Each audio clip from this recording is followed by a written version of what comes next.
In this video, I will show you how to use Boolean properties in components. And also at the end of the video, I will show you a rather interesting thing, that Boolean can be used not only through properties, but also, for example, for switches by setting certain conditions. To start, create a component with a button. It can be just a single component without different variants. The same effect can be achieved using variants as well, but here we will talk about Boolean. Next, in the properties menu, add a Boolean property and name it as you prefer. After creating it, you will see an identifier that shows you that the Boolean is not assigned, that is, it is not connected to any of the component's elements.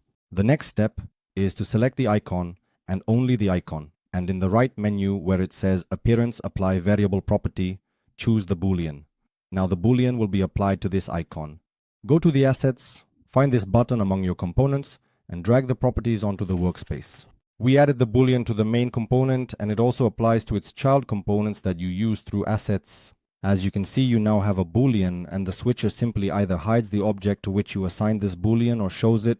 For an object, you can come up with several Booleans at once. That is, for example, if I duplicate an icon, put it to the right, create another Boolean, and call it, for example, icon right. Now the next step, I need to assign this Boolean to the icon again. So I double click on the icon, detach the previous Boolean because I duplicated the icon. If you add a new icon, you will have nothing. By default, I just detach it and now attach the Boolean right, meaning a different Boolean to it. And what do we see? We have a button with two different icons on the right and on the left. And for example, we need an icon only on the right, only on the left. Then we simply disable icon right and turn off the Boolean by toggling the switch. In this way, we will have an icon only on one side. If we don't need icons at all, we can turn on both switches and then we won't have an icon on either side.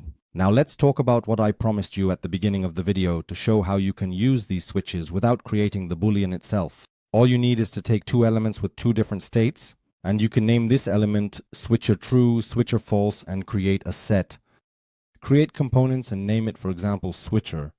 In my case, I named it switcher2 because I already have switchers created, and also go into assign-in. And here I drag switcher2 onto the workspace, and as you can see, I already have the active state appearing.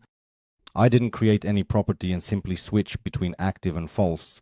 In this way, you tell Figma that this is the active state, meaning when your switcher for the component is on or off, and this is false, meaning Figma, you understand it as two states, true or false.